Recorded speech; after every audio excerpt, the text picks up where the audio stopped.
आपका स्वागत है द सुपर वॉरियर में एपिसोड 191। अभी तक हमने देखा जय अपनी गॉडहुड स्टेट में डूबा हुआ था, जहां पर वह एक अलग ही जगह पर पहुंच गया था। उस जगह पर उसके सामने केवल तारों से भरा आसमान था, लेकिन पता नहीं क्यों उसकी आंखें इस आसमान की गहराई तक देख पा रही थी। जब आसमान की तरफ घूर ही रहा था तभी वह अपनी पीछे से कुछ महसूस करता है और अचानक बचने के लिए पीछे हट जाता है। जब वह अपने पीछे का नज़ारा देखता है तो दंग रह जाता है। वह देखता है कि ऊर्जा से बने हुए गोले ने उस पर हमला किया है। वह उस ऊर्जा के गोले से बहुत ही अधिक ऊर्जा महसूस कर पा रहा था। वह इस गोले को एक समय पर किसी साधारण वस्तु की तरह महसूस कर रहा तो वहीं दूसरे पल वह उस गोले में इस पूरे ब्रह्मांड जितनी ऊर्जा भी महसूस कर रहा था। वहीं वह ऊर्जा का गोला जय के चारों ओर घूमता है। जय उस गोले से एक संबंध महसूस कर पा रहा था, मानो वह गोला उसी के शरीर का हिस्सा हो। वह अपनी आध्यात्मिक ऊर्जा का इस्तेमाल करता है और फिर उसे उस गोले में भेजता है। जैसे ही जय की आध्यात्मिक ऊर्जा उस गोले को छूती है, जय का आध्यात्मिक शरीर एक जगह पर पहुंच जाता है जो कि कोई जगह थी ही नहीं। इसे आप ऐसा समझ सकते हैं जैसे कि एक स्पेस यात्री स्पेस में खड़ा होता है। वह उस जगह पर खड़ा होकर अपने आसपास देखता है और महसूस करता है कि यह उसके शरीर का ही एक हिस्सा है। तभी उसे अपने सामने 32 काले रंग के गोले दिखाई देते हैं। जय जब उन गोलों को देखता है तो उनकी कुछ भी समझ नहीं आता। अगर ये आकाश है तो उन गोलों को चमकना चाहिए, लेकिन वे गोले पूरी तरह भूरे थे, मानो किसी गहरी धूल की परत ने उनकी चमक को दबा दिया है। जब अपने सबसे नज़दीकी गोले की ओर जाता है और जैसे ही उसकी आध्यात्मिक बॉडी उस गोले को छूती है, वह अचानक से एक जगह पर पहुंच जाता है। उसके चारों ओर एक मैदान था, आसमान में धूल उड़ रही थी। वहीं चारों ओर खून की एक गंध फैली हुई थी। जय वातावरण में एक मारक आभा को भी महसूस कर पा रहा था। ये सब महसूस करने के बाद उसके लिए ये अंदाज़ा लगाना मुश्किल नहीं था कि यह एक जंग का मैदान है जहाँ पर कई जंग लड़ी गई हैं। वह उस जगह को देख ही रहा था कि वह अपने आसपास से कुछ महसूस करता है और तभी जय के ऊपर एक परछाई कूदती है और हमला करती है। जय उस तरफ देखे बिना अपनी शारीरिक प्रतिक्रिया देता है और अपने पास में पड़े एक भले को वायु ऊर्जा की मदद से अपने पास बुलाता है और उसे उस परछाई की गर्दन को काट देता है। जब ये सब हो जाता है तो जय उस परछाई को देखता है जिसने अभी उस पर हमला किया था। वह जैसे ही उस परछाई को देखता है तो दंग रह जाता है। वह उस जगह को गौर से देखता है और फिर और भी ज़्यादा हैरान हो जाता है। वह सोचने लगता है कि वह अचानक से इस जगह पर आया कैसे, और मानो उसके इस सवाल को उसके आसपास के वातावरण ने महसूस कर लिया हो। उसके दिमाग में तुरंत एक सूचना प्रवेश करती है जो कि काफ़ी ज़्यादा थी और जय को उस सूचना को धारण करने में काफ़ी समय लगा। वह जब उस सूचना को याद करता है तो उसका हैरान होना तो जाहिर था, क्योंकि इतने सालों से उसके पास इतना खतरनाक ट्रीजर था और फिर भी वह इसका इस्तेमाल नहीं कर पा रहा था। लेकिन इस चीज़ का इस्तेमाल करने के लिए उसके पास कल्टीवेशन भी तो होनी चाहिए थी। लेकिन फिर वह ये सोचने लगता है कि उसके पास ये चीज़ आई कहाँ से। इस वक्त उसके दिमाग में एक और सूचना प्रवेश करती है और जो उसे भी हैरान कर देती है। ये चीज़ उसके साथ किसी ने छोड़ी नहीं थी, बल्कि वह इसी चीज़ के साथ पैदा हुआ था और इस दुनिया में केवल 10 ही लोग इस चीज़ के साथ पैदा हुए हैं। उनमें से सभी के सभी सिंह फैमिली के थे। इस बात से जय को पता चलता है कि सिंह फैमिली का इतिहास बाकी की सभी फैमिली से कहीं ज़्यादा है और वह डार्क एरा तक मिलती है। जब जय ये सोचता है तो अपनी सिंह फैमिली पर उसका गर्व होना तो जाहिर सी बात है।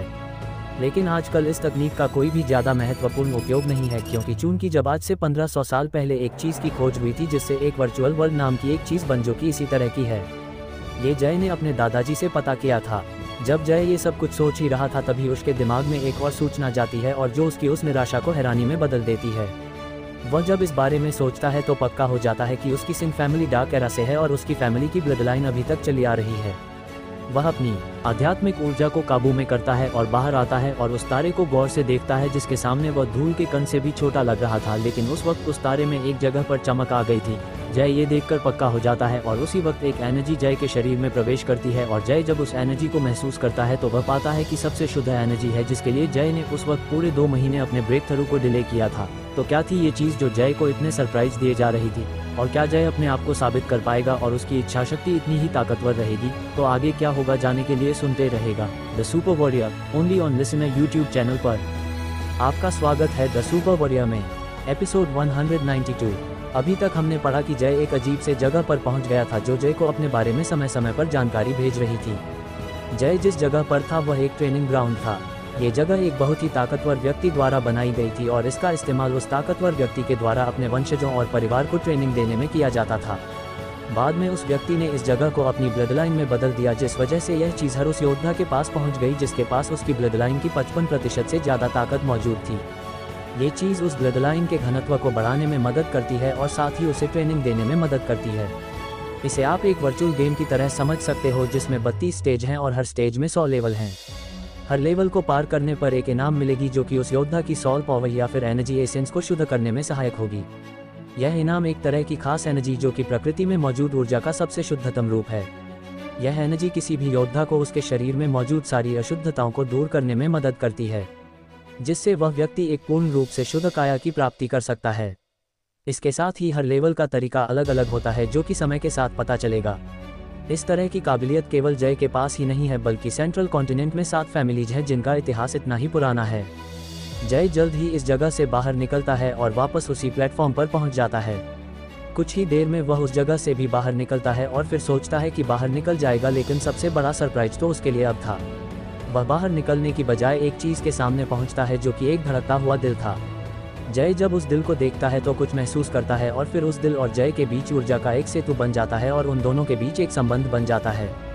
ये जय के स्पिरिचुअल हॉट था जो कि उसकी सबसे बड़ी काबिलियत था और इसी की वजह से उसकी शक्तियों को उन दोनों योद्धाओं ने तबाह कर दिया था। लेकिन जब जय कल्टीवेट करने लगा तो ये हॉट धीरे धीरे सही होने लगा और आज जय के उस आखिरी दृढ़ निश्चय ने उसके इस दिल पूरी तरह रिपेयर कर दिया। जय उस दिल से बहुत ही खतरनाक ऊर्जा महसूस कर रहा था और वह उस दिल में दुनिया की सारी मिस्ट्री भी महसूस कर रहा था।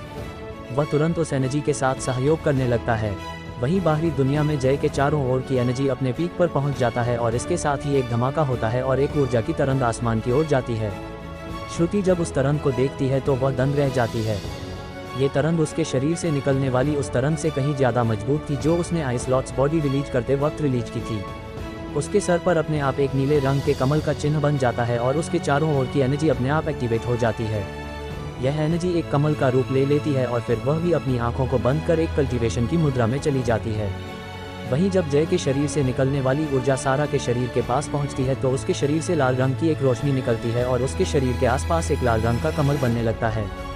ये कमल सारा को पूरी तरह घेर लेता है। सारा के माथे पर एक लाल रंग का कमल का चिन्ह बन जाता है। ये फायर लॉर्ड्स बॉडी के सही रूप से एक्टिवेट होने की निशानी थी। जब सिटी लॉर्ड ये देखते हैं तो वे खुश हो जाते हैं और फिर कहते हैं, लगता है ये नियति का ही फैसला है। इसके बाद वे अपनी जगह से गायब होते हैं और आसमान में प्रकट होते हैं। वे हवा में पहुंचकर सामने देखते हैं, वहां पर 3 रोशनी के पिलर बने हुए थे जिनमें से एक सतरंगी पिलर था जो कि एक डिवाइन ऑरा रिलीज कर रहा था। वहीं बाकी के दोनों पिलर क्रमशः लाल और नीले रंग के थे।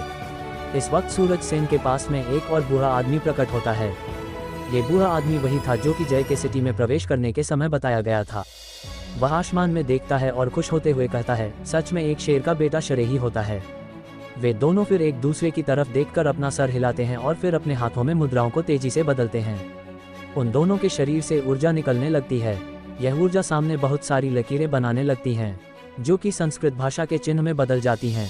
ये चीज़ आगे बढ़ती है और बड़ी संख्या में इकट्ठी होती रहती हैं जिनमें सभी एक जैसे दिखने के बावजूद एक दूसरे से कहीं ज़्यादा भिन्न थे। जल्द ही ये चिन्ह कुछ पैटर्न का रूप ले लेते हैं। ये पैटर्न आपस में मिलकर एक विशाल संरचना का रूप ले लेते हैं। इस संरचना में 99 घने थे। इस वक्त सूरज सेन कहते हैं, सभी योद्धा अपनी एनर्जी फॉर्मेशन में डालें।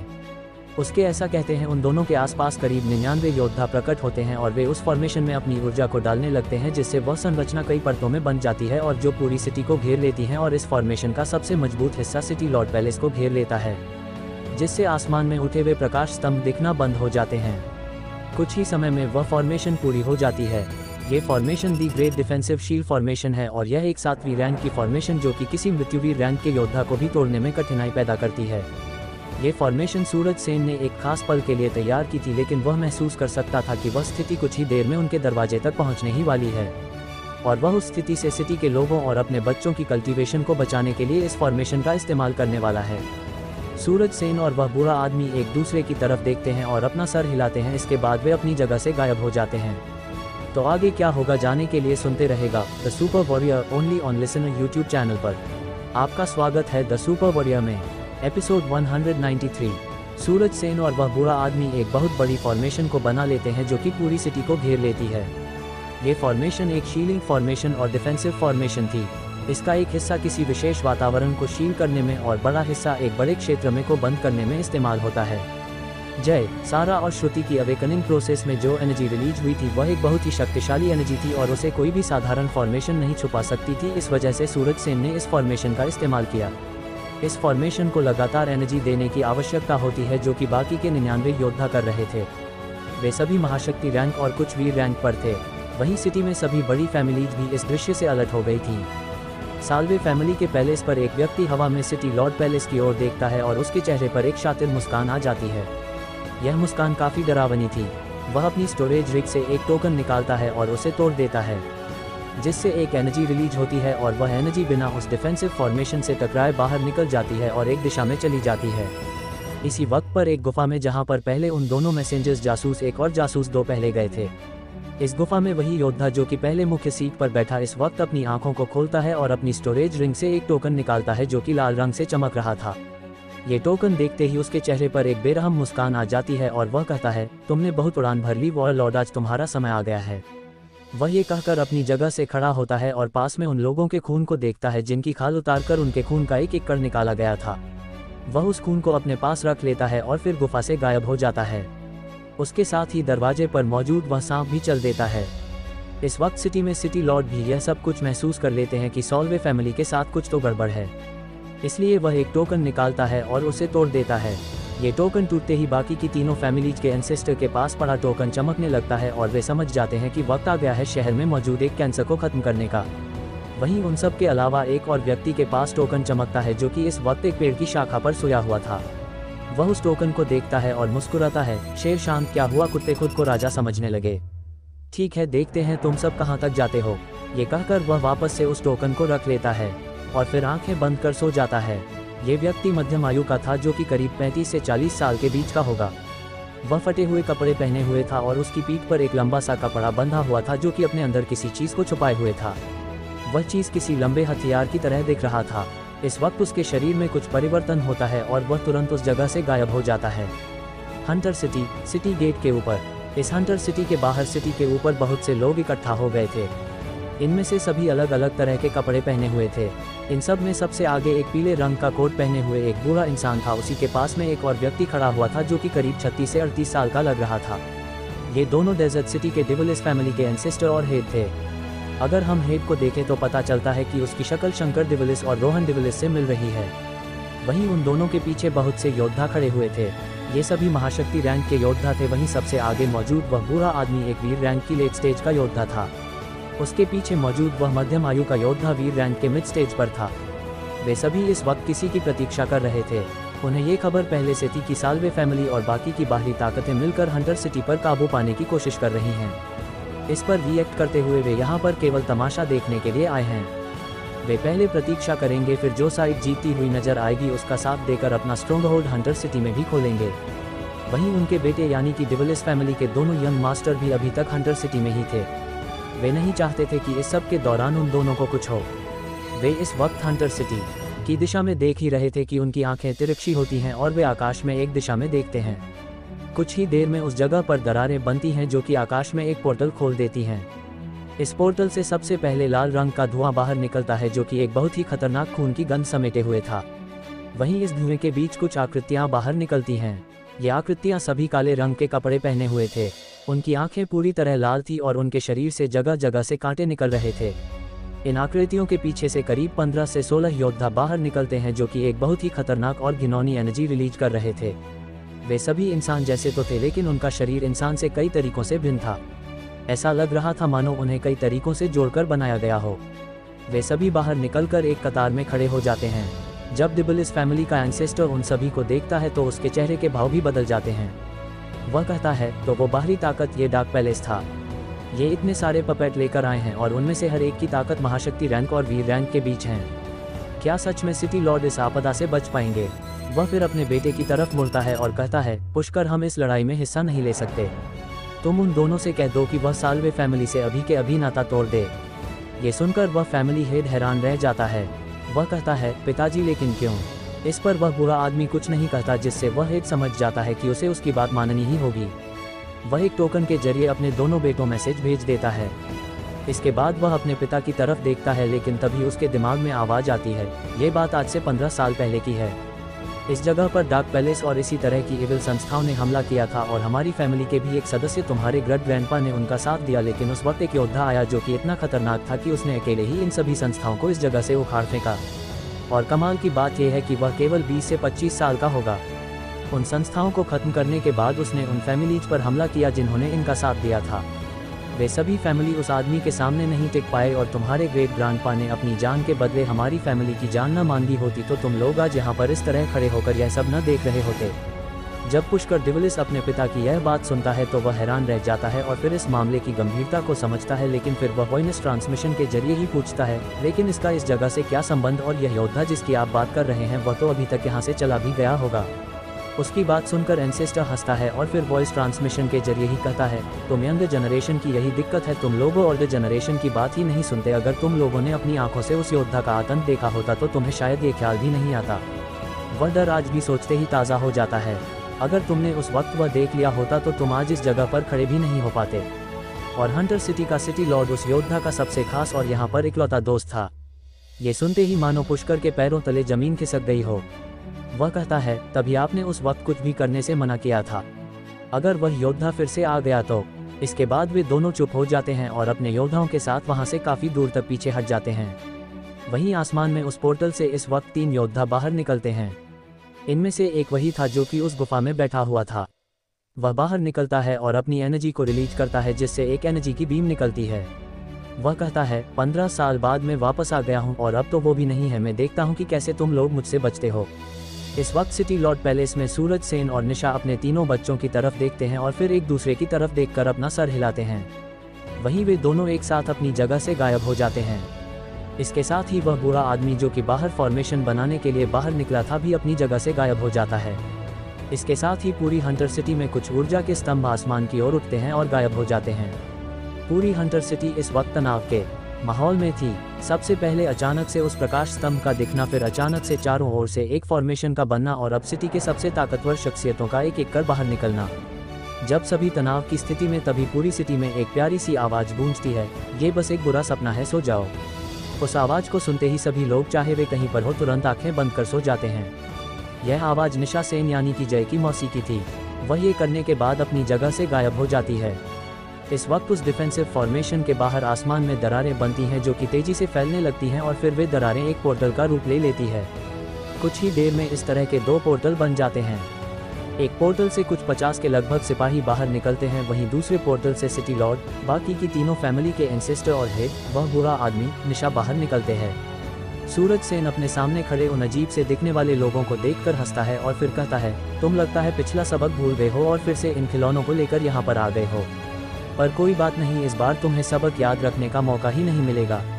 ये सुनकर वह आदमी हंसता है और कहता है, वॉरलॉर्ड तो तुम ही ने डेथ मैसेंजर को मारा था, और हाँ, पिछला सबक मैं उसी का बदला लेने के लिए आया हूँ।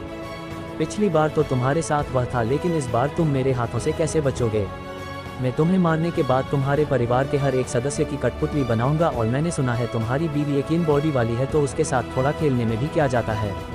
ये सुनकर सूरज सेन को गुस्सा तो आता है, लेकिन अपने चेहरे पर एक मुस्कान लाते हैं। ये मुस्कान किसी भी योद्धा की रीढ़ की हड्डी में दर्द भेजने वाली थी। वह कहता है, तुम्हें पता, इस जीव के जरिए तुमने अपनी साधारण मौत को दर्दनाक मौत में बदल दिया है। वह ये कहता है और तुरंत अपना कदम आगे रखता है, और फिर अचानक से उस योद्धा के सामने प्रकट होता है। वह योद्धा ये देखकर बहुत ही हैरान हो जाता है और फिर घबरा जाता है। वह तुरंत बचने की कोशिश करता है, लेकिन उससे पहले ही सूरज सेन अपना हाथ आगे बढ़ाता है और उसके गले को पकड़ लेता है। वह कहता है, अब तुम्हें पछतावा है या नहीं? वह ये कहते हुए अपनी एनर्जी उसके शरीर में भेजने लगता है, जिससे उसके शरीर का हर एक अंग भीतर से कटने लगता है, जिससे उसे इतना दर्द होता है जो कि हजारों मौतों से बदतर था। छोड़ दो उसे। तो आगे क्या होगा जानने के लिए सुनते रहेगा the super warrior only on listener YouTube channel पर। आपका स्वागत है द सुपर वॉरियर में। एपिसोड 194। डार्क साइड के योद्धा अब तक हंटर सिटी के आसमान में पहुंच चुके थे। वहीं सूरज सेन भी सिटी के बाकी सभी योद्धाओं को लेकर मैदान में आ चुके थे। दोनों तरफ की ताकतें लगभग बराबर थीं, केवल एक व्यक्ति था जो कि एक पक्ष को ज्यादा ताकतवर बना रहा था। वह था सूरज सेन, उस शख्सियत का यार जिसने आज से 15 साल पहले इस डार्क साइड को अपनी पूंछ दिखाकर भागने पर मजबूर कर दिया था, और जिसकी वजह से आज वे सभी छुप कर रह रहे हैं। डार्क साइड को लीड कर रहा योद्धा कहता है, वॉरलॉर्ड, तुम शायद भूल रहे हो कि तुम वो नहीं हो। भले ही तुम वॉरलॉर्ड हो, लेकिन ये टाइटल यहाँ पर काम नहीं आएगा। आज मैं तुम्हारी सिटी को तबाह कर दूंगा और यहाँ के लोगों को अपने पपेट में बदलूंगा, और मैंने सुना है कि तुम्हारी बीवी। ओह, लेकिन इससे पहले कि वह अपनी बात पूरी कर पाता, उसके सामने भूत की तरह एक आकृति प्रकट होती है जो उसके जबड़े को पकड़कर उसे तेजी से एक पहाड़ में देता है, जिससे उसकी एक दर्द भरी चीख निकल जाती है। वहीं वह साया यहीं पर नहीं गिनता, वह उसे इसी तरह अन्य पहाड़ों पर भी मारता है और वे पहाड़ फॉर्मेशन की वजह से काफ़ी मजबूत हो चुके थे, इससे उनके टूटने का सवाल पैदा ही नहीं होता, जिस वजह से उसकी दर्द भरी चीखें और भी दर्द से भर जाती हैं। कुछ ही देर में उसके दांत भी झड़ने लगते हैं और इसी तरह करीब 15 जगहों पर उसको मारते हुए वह वापस से उसी जगह पर आ जाता है। इस वक्त सभी योद्धा जो कि उस डार्क साइड के लीडर को पिटते हुए देखकर हैरान हो रहे थे, उस पीटने वाले साए का चेहरा देखते हैं, जिसे देखकर वे अपने योद्धाओं की दिशा में देखते हैं और वहां से सूरज सेन को गायब पाकर वे हैरान हो जाते हैं। वे सभी वीर रैंक के पीक और 2 योद्धा महावीर रैंक के पहले सितारे पर थे, लेकिन फिर भी वे सूरज सेन की मूवमेंट को नहीं देख पाए थे। देख क्या वे ये भी महसूस नहीं कर पाए थे कि वह अपनी जगह से गायब कब हुआ। इस वक्त सूरज सेन अपने सामने वाले योद्धा को गले से पकड़कर कहता है, तुम कुछ कह रहे थे, मैं सही से सुन नहीं पाया, अब कहना। उसकी इस बात को सुनकर डार्क साइड के लीडर का चेहरा कई बार रंग बदलता है। भाड़ में जाए कहना, आगे से मैं अपना मुंह भी नहीं खोलूंगा। उफ, ये मेरी जुबान साली कभी शुरू हो जाती है, क्या जरूरत थी ये सब कहने की, जब बड़ा टेढ़ा हो गया, दांत झड़ और बेइज्जती हुई सो अलग। वह यही सोच रहा था। वहीं दूसरी ओर सूरज सेन का गुस्सा अभी तक शांत नहीं हुआ था, वह उसके जबड़े पर अपना बल बढ़ाने लगते हैं, जिससे उसकी चीख भी मरी हुई निकलती है। वह इस वक्त कुछ भी करने की हालत में नहीं था, वह केवल अपना मुंह हिला रहा था और अपनी हरकत पर पछता रहा था। काश वह और थोड़ा रुक गया होता। सूरज सेन कहता है, अब तुम वह नहीं कहना चाहते तो तुम अपने रास्ते पर जा सकते हो। वह कहकर उसे मारने ही वाला होता है कि आकाश में एक आवाज गूंजती है और कहती है, छोड़ दो उसे। ये सुनकर सूरज सेन आसमान की ओर देखता है और कहता है, और तू कौन होता है मुझे ये कहने वाला? मैं डार्क कल्ट का वाइस प्रेसिडेंट हूँ और ये मेरा शिष्य है। क्या इतनी पहचान काफ़ी है? अगर तुम शांति चाहते हो और नहीं चाहते थे कि यह सिटी तबाह न हो और मासूमों की जान न जाए तो उसे छोड़ दो और अपने आप को सरेंडर कर दो। मैं शायद तुम्हें अपना गुलाम बनाने का मौका दे सकता हूँ। वह आवाज़ कहती है, हो तो तुम उन कुत्तों के दल के मालिक हो। अगर ऐसी बात है तो माफ़ करना, तुम्हारी ये पहचान मुझे पीछे हटाने के लिए काफ़ी नहीं है। और ये बकवास क्या कर रहा है? अगर लड़ना है तो लड़, वरना निकल। वैसे भी मुझे ये सब करना पसंद नहीं। रही बात तुम्हारे शिष्य की, तो सूरज सेन ये कहता है और उस योद्धा की तरफ देखता है जो कि उसके पंजों में था, फिर अपने हाथ की ताकत बढ़ाता है और उस योद्धा के सर को तरबूज की तरह फोड़ देता है। इसके साथ ही वह उसकी सॉल को भी जला देता है। कमीने, तुम मुझे गुस्सा दिलाने में कामयाब हो गए बच्चे। लगता है कि आजकल की जनरेशन में घमंड बहुत आ गया है। आज अगर मैंने इस जगह को तबाह नहीं किया तो मेरा नाम भी गुज्जर नहीं। ये दहाड़ गूंजती है। ये सुनकर सूरज सेन को कोई भी फर्क नहीं पड़ता। वह अपने कान में उंगली डालता है और कहता है, तुम कुत्तों की भौंकने की आदत नहीं गई, और अब क्या तुम्हारे लिए मेला लगाऊं ताकि गुज्जर बाहर निकले। इसके बाद वह एक दिशा में ढूंढता है और कहता है, और शतरंज के बोर्ड को काबू करने वाले तू कब बाहर निकलेगा? मैं कब से तेरा ही इंतजार कर रहा था। शायद तू वह भूल गया है जो 15 साल पहले हुआ और तूने कदमों में गिरकर भीख मांगी थी। अगर उस वक्त वो दोनों कमीने तुम्हारी जान न बचाते तो तू आज कहीं किसी कचरे के ढेर में पड़ा होता, तुझे एक समाधि भी नसीब नहीं होती। जय की बात सुनकर आसमान की दोनों दिशाओं में दरारें पैदा होती हैं। इन दरारें से 2 इंसान बाहर निकलते हैं। इनमें से एक ने पूरा काला कपड़ा पहना हुआ था और उसका चेहरा भी नहीं दिख रहा था। वहीं दूसरा एक दाढ़ी वाला करीब 80 से 90 साल का बूढ़ा था। वह बूढ़ा उस काले कपड़े पहने हुए आदमी की तरफ देखता है और फिर अपना सर हिलाता है। वह काले कपड़ा पहना हुआ आदमी भी बदले में अपना सर हिलाता है और फिर वह सूरज सेन की तरफ मुड़ता है और कहता है, तुम्हें पता है, इंसान जो कहता है कभी कभी उसे उस चीज़ का काफ़ी बुरा खामियाज भुगतना पड़ता है। हाँ मुझे पता है, लेकिन वो डिपेंड करता है कि किससे कहा गया हो। तुम्हारे जैसे कुत्ते से कुछ भी कहो, क्या फ़र्क पड़ता है, और वो भी उससे जो कि तलवे चाट चुका हो। सूरज सेन कहता है। उसकी बात सुनकर उस काले रंग के कपड़े पहने हुए उस आदमी के पास कोई भी जवाब नहीं था। लेकिन इस वक्त सूरज सेन अपनी बात को आगे जारी रखते हुए कहता है, वैसे तुमने इस बार योजना तो काफ़ी गहराई तक बनाई है। एक डार्क कल्ट का प्रेसिडेंट भी यहाँ पर है और तुम खुद भी। ये सुनकर वह आदमी हंसता है। उसकी हंसी किसी डरवाने राक्षस जैसी थी और उसकी हंसी से ही सभी को एक क्रीपी फीलिंग आ रही थी। वे सभी अपने एनर्जी एसेंस से अपने कानों को ढक लेते हैं और फिर कहते हैं। वह आदमी कहता है, तुम उस इंसान के साथ रहते थे जो कि सभी के कॉमन सेंस को तोड़ चुका था। महज 23 साल की उम्र में उसने मेरे डेमन कल्ट के एंसेस्टर को भागने पर मजबूर कर दिया। अगर तुम पूरी तरह उसकी तरह नहीं भी हो तो भी मैं तुम्हें कम नहीं आंक सकता, और मेरा अंदाजा सही निकला, तुम भी उन्हीं में से एक निकले और तुमने भी 35 साल की उम्र में ही एंसेस्टर की बराबरी कर ली है। मेरी तो ठीक है, लेकिन मुझे तुम्हें देखकर लग रहा है कि इस कुत्ते ने अपने परिवार को खाकर एनर्जी हासिल की है। सूरज सेन कहता है। उसकी इस बात पर वातावरण में फिर से एक क्रीपी फीलिंग फैल जाती है। उस योद्धा को देखकर ही समझ आ रहा था कि वह सूरज सेन की बातों से खुश नहीं है। उसने सच में अपनी फैमिली को बर्बाद किया था, तभी उसका कल्टीवेशन इस जगह पर पहुंचा है। उसने अपने घायल एंसेस्टर जिसने उस वक्त उसकी जान बचाई थी को मार डाला, फिर उसके एनर्जी कोर को अवशोषित किया और फिर इसी तरह अपनी फैमिली के सभी ताकतवर शख्सियत को मारकर उसने ये ताकत हासिल की थी। लेकिन इस बात का जिक्र उसके जख्मों पर नमक डालने जैसा था, और वह इस बात से ज़्यादा गुस्सा था कि उसके इतने सेक्रीफाइसेस के बाद भी उसके सामने खड़ा योद्धा, जो कि उस वक्त उससे कमज़ोर लेवल पर होने के बावजूद उसे टक्कर दे रहा था, आज उसके बराबर लेवल पर है और वो भी बिना किसी सेक्रीफाइस के। वह कहता है, मैं आज तुम्हारी पूरी फैमिली को तबाह करने वाला हूँ और तुम्हारे परिवारों का खास पुतला बनवाऊंगा और उन्हें अपने नए साम्राज्य की सीढ़ियों पर मरवाऊंगा। ये सुनकर सूरज सेन जोर जोर से हंसने लगता है। वह कहता है, क्या कहा तुमने, अपना साम्राज्य? क्या तुम्हारे उस अनसिविलाइज्ड तरीके ने तुम्हारी बुद्धि को भी खराब कर दिया है? इतनी सी ताकत से तुम कुछ ही देर में मौत के घाट चढ़ने वाले हो और तुम सोच रहे हो कि तुम अपना साम्राज्य बनाओगे तो चलो। वह अपनी जगह से अचानक गायब होता है और उसी वक्त वह काले कपड़े पहने हुए आदमी कुछ रिएक्ट करता है, लेकिन वह काफ़ी देर बाद था। वह एक ताकतवर फौज से पीछे होता है और फिर उसकी जगह पर सूरज सेन प्रकट होता है, जिसका एक हाथ पंच बनाए हुए था। उसकी स्थिति से साफ जाहिर था कि उसने अभी उस आदमी को पंच मारा है और उसे वह लगा भी है। वहीं वह योद्धा कुछ देर में अपने आप को संभालता है और इसी पंच से वह अपने और सामने वाले योद्धा के बीच के अंतर को जान जाता है। वह कहता है, क्यों मैं भी तो उसी लेवल पर हूँ, लेकिन क्यों तुम सभी कॉमन सेंस से क्यों नहीं चलते हो? वह ये कहता है और फिर उस बुरे आदमी की ओर मुड़ता है और कहता है, आप इसे संभालिए, मैं उसे संभालता हूँ। यहाँ पर बस ये दोनों ही हैं जो कि खतरनाक हैं और बाकी के सभी कठपुतली हैं। उन्हें संभालने के लिए वे सभी काफ़ी हैं। वह बुरा आदमी उस काले कपड़े पहने हुए आदमी की तरफ देखता है और फिर कहता है, इसे तो मैं वैसे भी मारूंगा, लेकिन अगर मुझे वो नहीं मिला जो मैं चाहता हूँ तो तुम भूल जाना किसी भी तरह से मुझसे बचने से।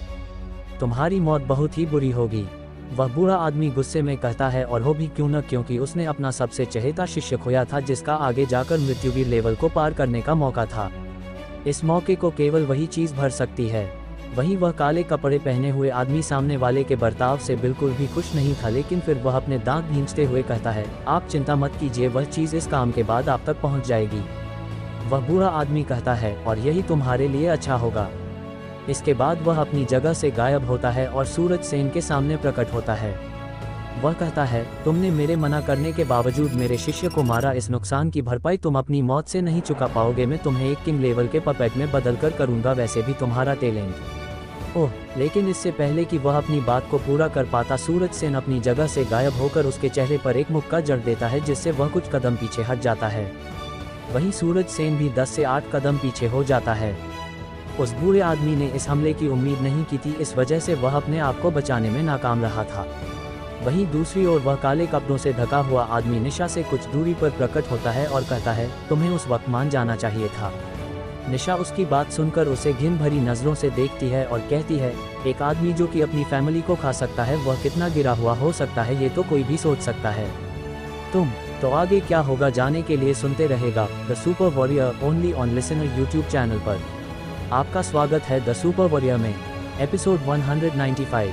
इस वक्त हंटर सिटी के आसमान में इतने ताकतवर योद्धा इकट्ठा हुए थे जो कि कायदे से इस डेमनिक क्षेत्र में नहीं होने चाहिए। सभी योद्धा इतने ताकतवर थे कि उनका एक मामूली हमला पूरी सिटी को तबाह करने की ताकत रखता है। इनमें से कुछ योद्धा सिटी को तबाह करने आए थे तो कुछ उसे बचाना चाहते हैं। सिटी लॉर्ड सूरज सेन डेमन कल्ट के प्रेसिडेंट के सामने खड़ा है और निशा सेन उस काले कपड़ों से ढके हुए योद्धा के सामने खड़ी हैं। वहीं बाकी के सभी डार्क साइड के योद्धा तीनों फैमिलीज के योद्धाओं से टक्कर ले रहे हैं। काले कपड़ों से ढका हुआ आदमी इस वक्त कहता है, निशा चौहान, मैं ये जानना चाहता हूँ कि ऐसा क्या था इस सूरज में जो कि तुम इसके लिए अपनी पूरी फैमिली के खिलाफ गई और हमारे क्लैंस के बीच के संबंधों के खराब किया। उस आदमी की बात सुनकर निशा कहती है, ये सब तुम जैसे लोगों की सोच से बाहर है और आज मैं अपने उस फैसले पर सबसे ज़्यादा खुश हूँ कि उस वक्त मैं अपने परिवार की बातों में नहीं पता क्या तुम मुझे भी अपने परिवार की तरह खा जाते और डार्क साइड के सामने झुक कर क्या क्या करते तुम। निशा के इस जवाब पर वह काले कपड़ों से ढका हुआ आदमी सुन्न पड़ जाता है, उसकी समझ में नहीं आता वह क्या कहे। वह फिर जोर जोर से हंसने लगता है और कहता है, हाँ, तुम खुद को बहुत ही तवज्जो देती हो, लेकिन कुछ ही देर में तुम्हारा ये घमंड उतारूंगा और तुम्हें इतने तरीकों से बेइज्जत करूंगा कि तुम मर जाना पसंद करोगी और फिर तुम सेक्स डीमनेस को एक तोहफे के रूप में दूंगा ताकि दोनों क्लैंस के बीच के रिश्ते सुधरें। ये कहते हुए वह अपनी एनर्जी को एक्टिवेट कर देता है, जिससे एक बहुत ही ताकतवर ऊर्जा चारों ओर फैल जाती है। इस ऊर्जा से निशा के पीछे मौजूद सभी योद्धाओं की दम घुटने लगती है। वहीं वह काले कपड़ों से ढका हुआ आदमी कहता है, देखा निशा, असली ताकत के सामने कुछ भी कुर्बान है। अच्छा, और इसे तुम असली ताकत कहते हो? शायद तुम भूल गए हो कि इतनी असली ताकत को सूर्या भैया ने आज से 15 साल पहले ही घुटनों पर लाया था, निशा कहती है। और निशा की यह बात मानो बिल्कुल उसके किसी गहरे घाव पर लगी हो। वह चिल्लाता है, सूर्या, सूर्या, सूर्या, मैं जल्द ही उस सूर्या को भी मारूंगा और फिर उसकी फैमिली को तबाह करूंगा और उन्हें अपना कल्टीवेशन का जरिया बनाऊंगा। तुम और सूर्या भैया को मारोगे, पहले मुझसे तो बच लो। ये कहते हुए निशा भी अपनी एनर्जी एक्टिवेट कर देती है, जिससे एक गुलाबी रंग की ऊर्जा सभी दिशाओं में फैल जाती है और सामने वाले योद्धा से आ रहा प्रेशर गायब हो जाता है। ये देखकर उस काले कपड़ों से ढके हुए योद्धा दंग रह जाता है। वह कहता है, तुम मृत्युवीर रैंक पर कैसे पहुंची? आखिरकार कैसे? मैंने इस ताकत के लिए अपने परिवार को तबाह किया, लेकिन तुम सब भाड़ में जाओ। वह बुरी तरह फ्रस्ट्रेट हो गया था। वह आगे बढ़ता है और निशा पर हमला करता है। वहीं निशा भी आगे बढ़ती है और उस पर हमला करती है। जब वे दोनों टकराते हैं तो आसमान में एक क्रैक पैदा होता है जो जल्द ही भर जाता है, लेकिन तभी वे दोनों आपस में दूसरी बार टकराते हैं और फिर से वही होता है। इसी तरह वे आपस में टकराने लगते हैं और आसपास के स्पेस में दरारें पैदा और भरने लगती हैं। वहीं दूसरी सूरज सेन उस बूढ़े आदमी के सामने आ गया था। वह उस बूढ़े आदमी की तरफ देखता है और एक मुस्कान देता है, मानो वह उस पर ताना मार रहा हो। यह मुस्कान देखकर उस बूढ़े आदमी की चिढ़ और भी बढ़ जाती है। वह कहता है, क्या तुम ही वह हो जिसने डेथ मैसेंजर को मारा था? मैं ऐसे ही किसी का नाम याद नहीं रखता, शायद वह गलती से मेरे पैरों के नीचे आ गया होगा। क्यों, क्या हुआ? मैंने कुत्ते को मारा तो उसका मालिक पूछते हुए आ गया। सच में बुढ़ापे में तुम्हें जाकर आराम करना चाहिए, लेकिन तुम यहाँ पर आकर अपनी हड्डियों को परेशान कर रहे हो। लेकिन चिंता मत करो, मैं तुम्हें एक शानदार मौत दूंगा, सूरज सेन अपने उसे अंदाज में कहता है। उसके इसी अंदाज की वजह से वह बूढ़ा आदमी पिछले आधे घंटे से गुस्से में तमतमा रहा है। वह चिल्लाता है, तुम उद्धरण चिन्ह, क्या तुम अगर तुमसे बोला नहीं जा रहा तो चुपचाप घर जाकर बैठ जाओ और यहाँ पर आकर अपनी हड्डियों को दर्द मत दो। सच में सही कहा जाता है, बुड्ढों का दिमाग बच्चों से भी बेकार होता है। सूरज सेन अपना सर हिलाते हुए कहता है, मानो किसी पागल पर तरस खा रहा हो। ये देखकर वह बूढ़ा योद्धा और भी गुस्सा हो जाता है। वह चिल्लाता है, कमीने। इसके साथ ही वह अपनी पूरी एनर्जी को एक्टिवेट कर देता है, जिससे बहुत ही खतरनाक और चारों ओर फैल जाता है। वह योद्धा मृत्युवीर रैंक के 7वें चरण में था। जब सूरज सेन ये देखता है तो वह कहता है, ये वाला बुड्ढा कुछ ज्यादा स्वस्थ है। चलो तो मैं भी तुम्हारे साथ खेलता हूँ, कम से कम तुम बेकार की बिस्तर पर पड़े हुए तो नहीं मरोगे। इसके साथ ही वह भी अपनी एनर्जी को एक्टिवेट कर देता है, जिससे उस बुड्ढे द्वारा रिलीज किया गया ऑरा कमजोर पड़ जाता है, लेकिन पूरी तरह हटता नहीं है, क्योंकि सूरज सेन मृत्युवीर रैंक के 5वें चरण में था और वह योद्धा 7वें चरण में था। और मैं यहाँ पर मृत्युवीर रैंक की बात कर रहा हूँ, जो कि कल्टीवेशन के दूसरे चरण का प्रवेश द्वार है। यहाँ पर हर एक चरण बहुत ही असीम ताकत रखता है।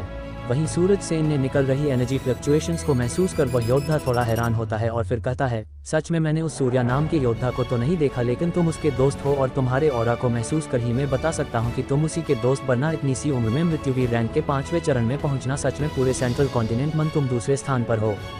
लेकिन तुमने मुझे नाराज कर बहुत ही बड़ी गलती कर दी है। अब तुम अपनी मौत से नहीं भाग सकते, चाहे जितनी ही कोशिश कर लो। अब तुम्हारा मरना तय है और यह मौत आसान नहीं होने वाली है। वह बूढ़ा आदमी अपनी बात को पूरी करते समय अपना हाथ आगे करता है, जिससे एक बहुत ही बड़ी पल्म एनर्जी इकट्ठी हो जाती है। ये बड़ी सी पल्म अपने अंदर पहाड़ों तक को तबाह करने की ताकत रखती थी। ये हमला किसी भी हंटर सिटी जैसी सिटी को धूल के ढेर में बदलने के लिए काफ़ी था। ये हमला तेजी से सूरज सेन की ओर बढ़ने लगता है। वह बूढ़ा योद्धा ये सोच भी नहीं रहा था कि उसे दूसरे हमले की जरूरत भी पड़ सकती है। वह सूरज सेन को घायल या फिर बेहोश कल्पित कर रहा था। वहीं सूरज सेन अपनी ओर उस हमले को आता महसूस करता है और फिर उसके चेहरे पर एक मुस्कान आ जाती है। वह कहता है, मैं उन हवा के गुड्डों से खेलकर परेशान हो गया था, या असली मुकाबला देखता हूँ कि तुम मुझे कितना मजा दे सकते हो। वह ये कहता है और अपने हाथ पैरों को चटकाता हुआ एक मुक्का बनाता है और उसे 180 डिग्री पर घुमाते हुए आकाश में मारता है।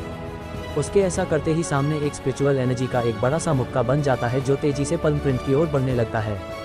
ये पल्म प्रिंट कुछ ही देर में पंच से टकरा जाता है और बहुत ही तेज धमाका होता है। इस टकराव से इतनी एनर्जी रिलीज होती है कि वह जमीन पर मौजूद सारे पेड़ पौधों को तबाह कर देती है। वहाँ पर अब एक मैदान आ जाता है। वहीं आसमान में उस बूढ़े योद्धा के आंखों में थोड़ी हैरानी आ जाती है। इस वक्त सूरज सेन 2 कदम पीछे हो जाता है और उसके पंच से खून को भी गिरता हुआ देखा जा सकता था। ये खून की बूंद उसके हाथ से गिरती है और जमीन की ओर जाने लगती है। ये खून कोई मामूली खून नहीं था। अगर इस खून की पिल बनाकर किसी शक्ति रैंक के योद्धा को दी जाए तो यह उसका टैलेंट इतना बढ़ा देगी कि उसकी ताकत वीर रैंक पर पहुंचाना मुश्किल नहीं होगा।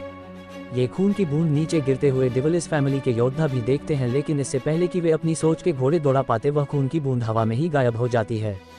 वहीं आसमान में सूरज सेन अपने हाथ को लहराता है और उसके हाथ पर बना घाव अपने आप सही हो जाता है। वह कहता है, सच में मैं हैरान हूँ कि इन बूढ़ी हड्डियों में अभी भी जान है, पर मैं भी तो यही चाहता था, अभी तो मजा आना शुरू होगा। वह अपनी एनर्जी एक्टिवेट करता है और अपनी स्टोरेज रिंग से एक कुल्हाड़ी निकाल लेता है।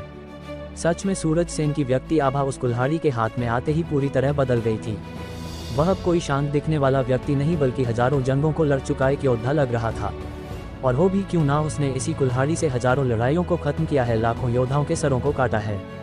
अंत में इस कुल्हाड़ी की चोट पर उसे सभी ड्रैगन मार्शल्स को पीछे छोड़कर वॉरलॉर्ड की उपाधि धारण की। जब वह बुड्ढा उस कुल्हाड़ को देखता है तो वह कहता है, क्या ये वही कुल्हाड़ी है जिसके साथ तुमने हजारों जंग को खत्म किया है? मैं सच में आज इस नई जनरेशन के वॉरलॉर्ड की ताकत देखना चाहूँगा, या फिर इस वॉरलॉर्ड की सारी उपाधि कुछ नहीं बस एक हवा में उड़ी फुस है। ओए बुड्ढे, इस जनरेशन से तुम्हारा क्या मतलब है? मुझसे पहले किसी के पास वॉरलॉर्ड की उपाधि थी, क्या तुमने इस वॉरलॉर्ड की बेइज्जती है की है और इसकी सजा तुम्हें मिलेगी, और वह सजा है तुम्हारा सर कलम। ये कहते हुए सूरज सेन अपनी कुल्हाड़ी को हवा में लहराता है और अपनी गतिज तकनीक को उपयोग कर तुरंत अपनी जगह से गायब हो जाता है। वहीं वह योद्धा भी सूरज सेन की गति को देखकर हैरान रह जाता है। वह तुरंत अपनी एनर्जी को एक्टिवेट कर देता है। इस वक्त उसके ठीक पीछे एक परछाई प्रकट होती है जो कि एक बड़े से हथियार को उसके सर को निशाना बनाते हुए चलाता है। ये परछाई और कोई नहीं सूरज सेन था। वह उस कुल्हाड़ी से उस बुड्ढे की गर्दन को निशाना बनाते हुए हमला करता है। वहीं वह बुड्ढा भी उस हमले के पीछे की ताकत को महसूस कर अपनी पूरी ताकत लगाकर अपना डिफेंस बनाता है, लेकिन वह डिफेंस तुरंत टूट जाता है। वह अपने हाथ में तुरंत एक हथौड़े को लाता है और उसे चला देता है। जब वह कुल्हाड़ी और हथौड़ा टकराता है तो एक जोरदार धमाका होता है और उनके टकराव बिंदु से स्पेस में दरारें फैलना शुरू हो जाती हैं। यह एनर्जी बहुत ही खतरनाक थी। एक डार्क साइड का योद्धा इस ऊर्जा के संपर्क में आता है और उसकी पूरी बॉडी गायब हो जाती है बिना किसी समय में। ये देखकर सभी दर्शक जो कि आसपास की सिटी से आए थे अपनी सांस को काबू करने की कोशिश करते हैं। वे अपने आप को एक चींटी के समान महसूस करते हैं। आसमान में वह बूढ़ा योद्धा 10 से 12 कदम पीछे हट जाता है। वह हैरानी से सूरज सेन की तरफ देखता है। वह अपने हाथ को देखता है जो कि कांप रहा था। सच में उस फौज में काफी ताकत थी। वह भी अपने हाथ की नसों में रक्त के बहाव में कंपन महसूस कर रहा था। तो आगे क्या होगा जानने के लिए सुनते रहेगा the super warrior only on listener YouTube channel पर।